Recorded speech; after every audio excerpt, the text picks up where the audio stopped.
Halo guys, Assalamualaikum warahmatullahi wabarakatuh. Ketemu lagi bersama saya di Cerita Geometri, cerita inspirasi untuk teman-teman surveyor di seluruh Indonesia.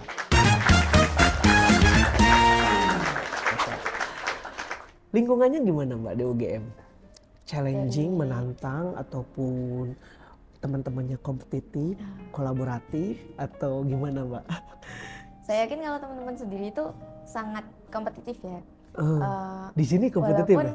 Walaupun di sekolah vokasi sendiri mungkin tidak sekompetitif sarjana karena bukan yang teoritis sekali, namun tetap saja itu dunia akademiknya sangat challenging begitu karena kayak menurut saya sendiri standar yang diterapkan oleh UGM sendiri terhadap mahasiswa-mahasiswinya itu sangat tinggi begitu dibandingkan dengan mungkin universitas lain karena untuk menjaga kualitas dari alumninya begitu, sehingga kita sendiri sebagai mahasiswa-mahasiswi itu juga tentunya nggak bisa hanya leha-leha begitu. Tapi itu jadi pressure yang bikin stres nggak atau bisa lah gitu?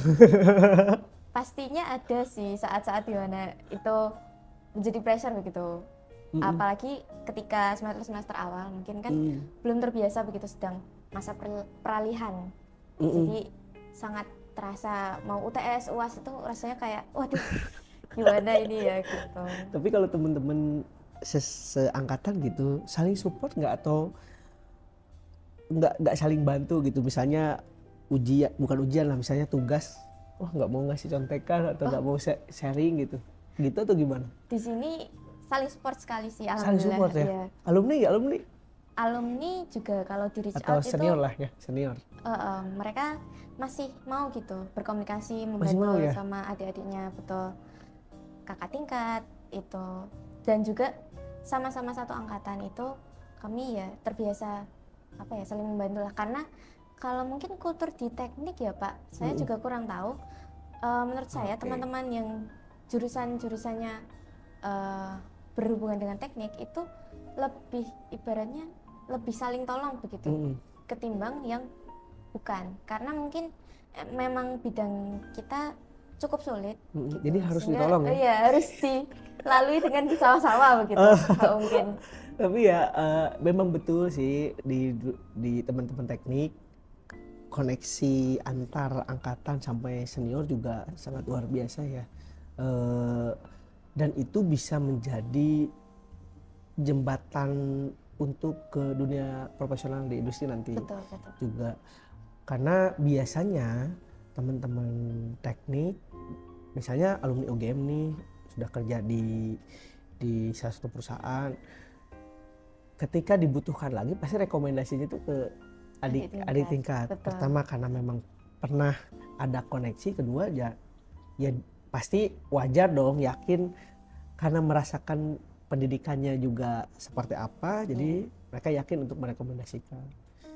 Jadi sehingga koneksi dengan alumni, kakak tingkat itu harus terjalin dengan baik, dan himpunan biasanya harus jadi penjembatan.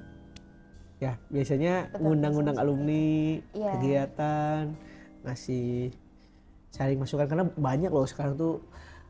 Saya pernah lihat tuh akun-akun TikTok nyinyir-nyinyir alumni yang galak-galak gitu kan.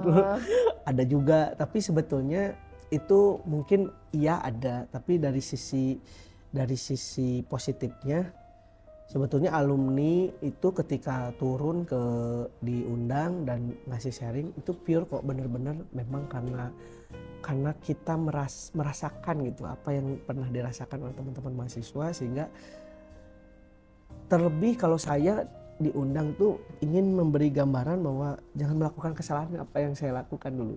Iya.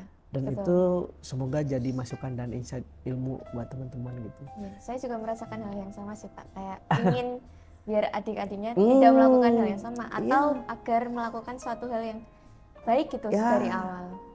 Karena kita kan ya pernah melalui ya gitu. Dan ketika adik-adik kita bisa lebih baik, kita senang gitu. Betul.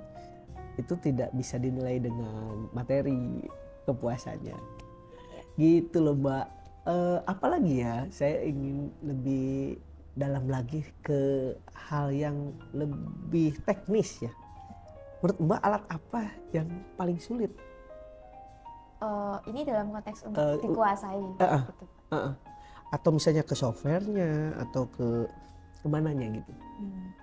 Kalau menurut saya pribadi itu kalau dari alat mungkin tidak ada yang sesulit itu ya Pak, karena kayak yang lebih menantang mungkin bagi saya itu karena di dalam dunia software metaan itu alat-alatnya berbeda-beda mereknya, sehingga letak kesulitannya tuh di situ ketika harus menguasai banyak ke user interface-nya ya. betul. Yang lebih, tapi kalau secara ini sama kalau ya secara mungkin penggunaan umumnya sama, hanya saja apa ya, pasti interface-nya tuh berbeda dari satu merek dengan merek lain. Nah, tantangannya di situ ketika mungkin nanti di dunia profesional atau ketika di suatu perusahaan itu alatnya berbeda dengan yang terus jenis alat apa? Kan ada optical precision, data station, atau misalnya ke JNSS, ke RTK, terus misalnya ke scanner, atau belajar geohidro juga nggak? Apa? USP ataupun echo sounder gitu. Mbak lebih tertarik ke alat yang mana? Atau ke drone gitu kan, penginderaan jauh. Mbak lebih tertarik yang mana? Kalau saya sendiri sebetulnya cukup minat di bidang hidrografi.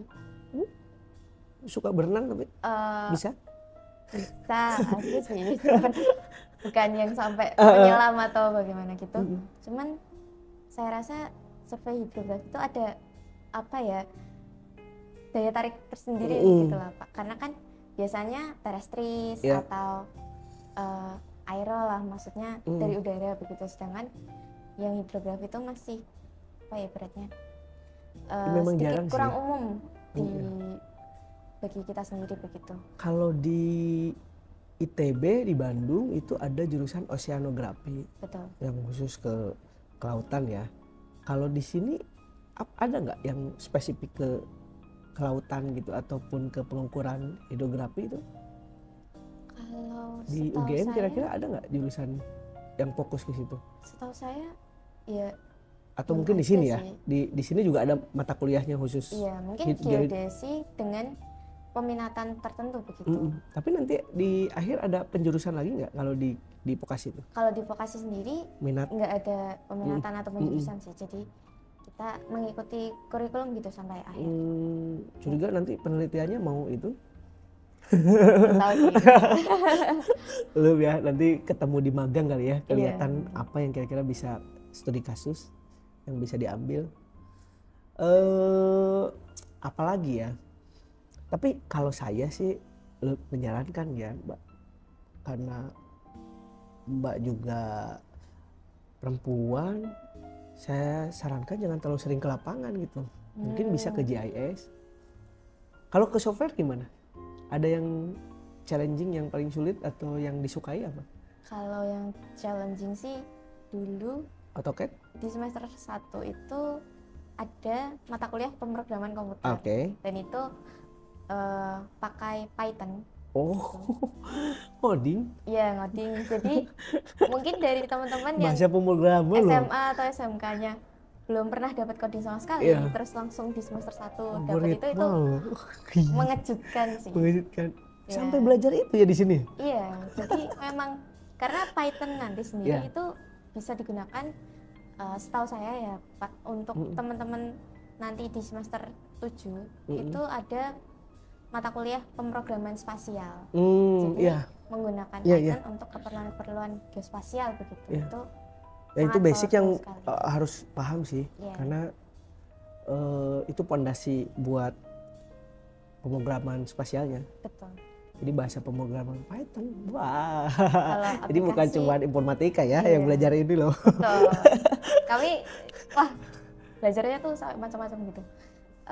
Kalau dari software tentu saja juga belajar AutoCAD gitu. Tapi gampang lah AutoCAD ya. Menurut saya itu juga cukup sulit sih.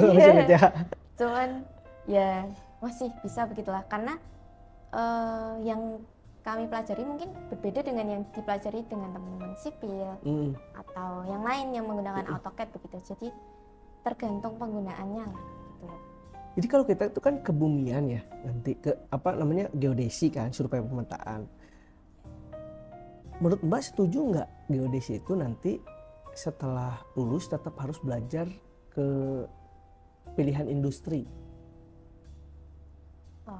Menurut Mbak sendiri misalnya masuk ke teknik, ke sipil, berarti misalnya bikin konstruksi, berarti harus belajar lagi sipilnya gitu?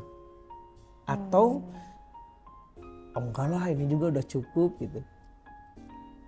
Oke, menarik sih. Misalnya nanti kan misalnya ke mining misalnya, di mining kan beda dong ukurnya dengan konstruksi. Betul. Perlu nggak, maksudnya ngambil S2-nya mining misalnya?